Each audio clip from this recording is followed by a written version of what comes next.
Picture this: rationing books on the kitchen table, empty store shelves, and families wondering how they'd make it through another winter.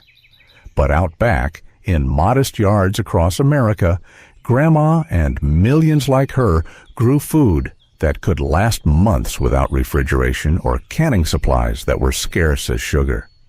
These were the tough, reliable crops that could sit in a cold cellar until spring and still taste like something worth eating. In this video, we're looking at 20 of them. Be sure to stick around for number 10. Cabbage, late flat Dutch. When you needed something that could feed a family of 6 for 3 months straight, you planted late flat Dutch. These weren't the sad little cabbages you see in grocery stores today. We're talking about monster heads that could weigh 15 pounds or more, flat-topped and dense as a brick. Grandma would harvest them just before the hard freeze, strip off the outer leaves, and wrap each head in newspaper before storing them in the root cellar. The tightly packed leaves made them remain fresh until March.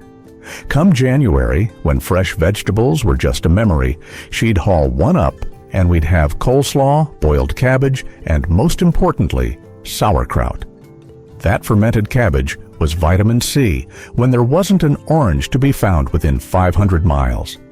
The flavor got stronger the longer it stayed, but nobody complained because it meant you were still eating something fresh when snow was piled 3 feet high outside. Cabbage, Danish Ballhead. Here's one that'll surprise you. While late flat Dutch gave you size, Danish Ballhead gave you time. These cabbages were bred in Scandinavia, where winter lasts half the year, so they knew a thing or two about storage. The heads were smaller, rounder, and so tightly wound you could barely get a knife through them. That density was the secret. Less air between the leaves meant less rot, fewer disease problems, and heads that could last clear into April if kept cool and dry. Grandma always planted both varieties because late flat Dutch fed you through early winter, but Danish Ballhead was still good when the first spring shoots sprang up. Smart planting meant you never ran out. She'd store them on wooden shelves in the coolest corner of the cellar, checking them weekly for any soft spots. The outer leaves would dry out and form a natural protective wrapper around the inner head, like the plant was taking care of itself. Carrot, Danvers half long. Every Victory garden had Danvers carrots, and there's a reason for that. This variety didn't require perfect soil, unlike the long, fancy French carrots. Got clay? Rocky ground? It didn't matter. Danvers would push through and give you a decent harvest anyway. They grew about 6 inches long, thick at the shoulders, and tapered down to a blunt tip. Perfect size for storing in sand or sawdust in the cellar, and they'd keep their sweetness well into winter. Grandma would pull them after the first frost hit because cold actually improved their flavor, converting some of the starches into natural sugars. She'd layer them in wooden boxes with damp sand between each row, making sure they never touched each other. The thick shoulders meant you got more carrots per plant, and they'd pull clean out of the ground without breaking, making harvest easy even for kids helping out after school. The next crop takes that storage ability even further. Carrot, Chantenay red core. Chantenay was the carrot for folks with terrible soil. Short, stocky, almost cone-shaped, these things would grow in ground that would defeat most other vegetables. But here's what made them special during the war years. That deep orange core stayed firm and sweet even after months in storage. Chantenay kept its texture and was incredibly productive in a small space, which mattered when every square foot of your garden had to count. The thick shoulders meant more carrots per plant, and they'd pull clean out of the ground without breaking. Grandma preferred them for canning because their shape allowed for more to be packed into each jar, and the dense core held up better during processing. Raw or cooked, fresh or stored, Chantenay just worked. They weren't the prettiest carrots you'd ever see, kind of stubby and blunt, but what mattered was that you could count on them to produce heavy, store long, and taste good, doing both. Beet, Detroit dark red. Walk into any Victory Garden in 1943 and you'd find Detroit dark red beets, perfectly round, deep red all the way through, and they'd grow to a uniform size that made canning a breeze. Grandma would plant them thick and thin them as they grew, using the young greens in salads and saving the roots for pickling and storage. The color was so intense it would stain everything it touched, which is why she kept an old apron just for beet processing days. But that deep red meant high nutrition, packed with iron and vitamins that were hard to come by when meat was rationed and fresh fruit was scarce. She'd pickle some in vinegar with sugar and spices, store others raw in sand, and can the rest in plain water for adding to winter soups. The greens were just as valuable as the roots, loaded with vitamins and ready to harvest weeks before the beets were full-sized. Beet Chioggia. Slice open a Chioggia beet and you'd swear someone painted candy stripes inside. Red and white rings alternating all the way through, like a natural bullseye. Italian families had been growing these for generations before the war, and they spread through Victory Gardens because they made plain food feel special. These beets stored nearly as well as Detroit dark red and tasted sweeter, almost nutty. Grandma would roast them for special occasions because even during rationing, you needed something to celebrate with. The stripes would fade a bit when cooked, turning more pinkish, but they still looked special on a plate next to boiled potatoes. She grew them in a separate bed from Detroit dark red because the seeds could cross and you'd lose those distinctive stripes in future generations. When raw, they were crisp and mild enough to eat like an apple. Turnip, purple top white globe. You either loved turnips or you didn't, but during the war, personal preference took a backseat to practicality. Purple top white globe would grow in 40 days flat, making it one of the fastest sources of food you could plant. The tops were purple, the bottoms were white, and the whole thing would keep in a cool cellar for months. They weren't fancy, but they filled bellies when there wasn't much else. Grandma would mash them with a little butter if she had it, or more often, boil them with the greens still attached for a one-pot meal. The greens were actually more nutritious than the roots, loaded with vitamins A and C. She'd plant them in late summer for a fall harvest, and again in early spring for a crop that would be ready before the summer vegetables came in. The next crop required patience, but the payoff was worth the wait. Parsnip, hollow crown. Here's something modern gardeners have forgotten. Parsnips taste terrible until they've been frozen in the ground. The name hollow crown came from how the leaves attached to the root in a depressed circle, like a little crown pressed into the top.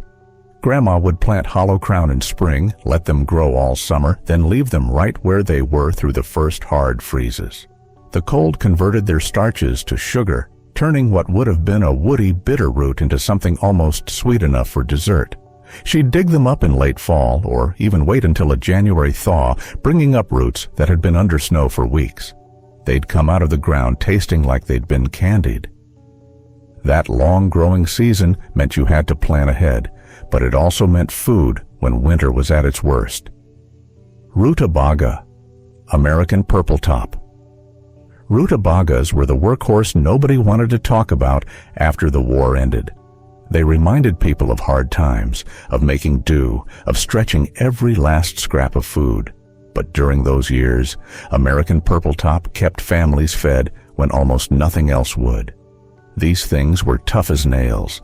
They'd grow in poor soil, handle frost, and store in a root cellar for 5 or 6 months without going soft. A single rutabaga could make soup for a family, and it had more vitamins than potatoes. Grandma would cube them and add them to stews, their slightly sweet, earthy flavor making everything taste heartier. The purple tops made them easy to identify in the garden, and their size meant that one plant provided a substantial harvest. They'd sit in the cellar, getting sweeter as winter went on, the cold storage improving their flavor, just as it did with parsnips and carrots. Potato, Irish cobbler. Early season, reliable and productive, these round white potatoes would be ready to dig by midsummer, providing families with fresh food when spring greens had run out and the fall harvest had not yet arrived. But the real genius was in how they stored. Kept cool and dark, Irish Cobbler would last until Christmas, maybe longer if you were careful. They weren't fancy, but they'd grow anywhere, produce heavily, and cook up tender every single time. Grandma would plant them on Good Friday, an old tradition that actually coincided with the right soil temperature for sprouting. She'd save the smallest potatoes from last year's harvest for seed, cutting the bigger ones into pieces that each had at least 2 eyes. By July, we'd be eating new potatoes with their thin skins that rubbed off with your thumb, and by September, she'd be harvesting bushels to store. Potato, Russet, Burbank. While Irish Cobbler gave you early potatoes, Russet Burbank was your insurance policy against a hungry March. These long, brown-skinned potatoes had thick skins and dense flesh that could sit in a root cellar until spring without sprouting or rotting. They were bred in Idaho for commercial growing, but Victory Gardens grabbed onto them because they keep feeding you long after everything else was gone. Grandma stored them in burlap sacks layered with straw and checked them once a week for any that were starting to soften. One bad potato could ruin a whole sack, so you learned to be vigilant. The thick skin was the key to their storage ability, protecting the starchy flesh inside from drying out or developing soft spots. They'd bake up fluffy and dry, perfect for stretching a small amount of butter or gravy. Onion, Yellow Globe Danvers. Every single meal Grandma cooked started the same way, with an onion from the cellar. Yellow Globe Danvers was the storage onion of New England, bred specifically to last through the long northern winters. The bulbs were perfectly round, with thick papery skins that protected the layers inside. After harvest, she'd cure them in the sun for a week until the tops dried completely. Then braid them into long ropes that hung from the cellar rafters. Come February, she'd cut one down, and we'd still be eating onions that tasted like they'd been pulled yesterday. The strong flavor mellowed a bit in storage, becoming sweeter and less sharp, which made them perfect for slow-cooked dishes that needed depth. A good year's harvest would yield 50 or 60 pounds of onions, enough to cook with every single day, and still have some left when the new crop arrived. Garlic, Rocambole. Most people think of garlic as something you plant in spring, but Grandma knew better.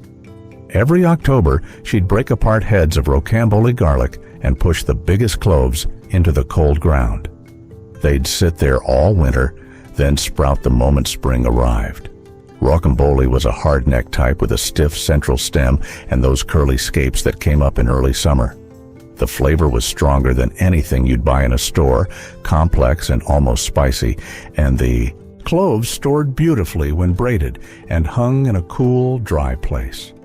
One planting in fall meant garlic for a full year. She'd snap off the scapes in June and use them like green onions, giving us garlic flavor months before the bulbs were ready. When she finally harvested in July, the cloves were huge, sometimes 8 or 9 to a head, with purple striped skins that peeled away easily. Kale, Dwarf blue curled Scotch. When the first snow fell and every other vegetable in the garden had quit, you'd walk outside to find kale still standing there, leaves blue-green and frosty, but perfectly edible. Dwarf blue curled Scotch was barely 2 feet tall, which meant it didn't get knocked down by wind or heavy snow. The leaves were so curled and wrinkled they almost looked ornamental, but they were pure nutrition. Frost actually made them sweeter, less bitter, breaking down compounds that gave raw kale that strong flavor most people didn't like. Grandma would send us out with a basket even after Thanksgiving, breaking off the lower leaves while the plant kept producing new growth at the top. Those thick, sturdy leaves held up to cooking better than modern kale, not turning to mush when you boiled them. She'd cook them low and slow with a ham hock if there was one, or more often with just some bacon grease and a splash of vinegar. Collards, Georgia Southern. Down south, collards were the green that never quit. Georgia Southern would stand through freezes that would kill anything else. Its big, flat leaves would get sweeter every time the temperature dropped. Up north, people learned about collards during the war when seed catalogs pushed them as frost-hardy greens that could extend your harvest by months. Grandma would plant them late in summer, let them grow through fall, and harvest right up until the ground froze solid. She'd slow cook them with a ham hock, if there was one, or more often, just boil them with a little bacon grease and vinegar. Plain food, but it kept you healthy when fresh vegetables were scarce. The leaves were tougher than kale, more substantial, and they'd fill you up in a way that lettuce never could. She'd cut the outer leaves and leave the center to keep growing, getting multiple harvests from the same plants. Spinach, Bloomsdale long-standing. Open any Victory Garden guide from the 1940s and you'd see Bloomsdale spinach on the first page. Bloomsdale would keep producing for weeks, its dark, crinkled leaves growing back after cutting. Planted in early spring and again in late summer, and you'd have fresh greens for months. The crinkled texture held onto dirt like crazy, so washing it was a chore, but those thick leaves held up to cooking and canning better than flat varieties. Grandma would blanch it and freeze it when the harvest was heavy, pulling it out in winter for creamed spinach or adding it to soups. The variety name, long-standing, meant it was slow to bolt in warm weather, giving you extra weeks of harvest before the plant gave up and went to seed. She'd succession plant it, putting in new rows every 2 weeks, so we always had fresh leaves to pick. Swiss chard, Fordhook giant. Fordhook giant Swiss chard would grow and heat that wilted lettuce, keep producing through light frosts, and tolerate soil that was too poor for much else. Those huge, white-ribbed leaves kept coming all season long, and you could harvest the outer leaves while the center kept growing. Heat wave in July? Chard didn't care. Grandma used the leaves like spinach and the thick white ribs like celery, getting 2 vegetables from one plant. The ribs would snap clean when they were ready, thick as your thumb and crunchy even after cooking. She'd separate them from the leafy parts, cooking the ribs longer because they took more time to soften. Nothing fancy about chard, but it was there when you needed it, producing bushels of greens from a single row. Leek, American flag. While onions were pulled and stored in fall, leeks stayed right where they were planted, sitting in frozen ground until you needed them. American flag was the standard leek variety, with thick white shanks that could handle being buried under snow. When Grandma needed leeks for soup in January, she'd go out with a spading fork and dig through whatever snow and frozen dirt was on top. Those leeks would come out of the ground still firm, still fresh, because they were designed to overwinter. It was like having a refrigerator built into your garden bed, except better because it didn't need electricity. She'd hill dirt up around the shanks as they grew, blanching them white and making them more tender. The flavor was milder than onions, sweeter and more subtle, perfect for potato leek soup that would warm you from the inside out. Winter squash, Hubbard.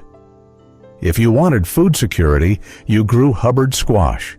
These things were the size of basketballs, sometimes bigger, with shells so hard you needed an axe to crack them open.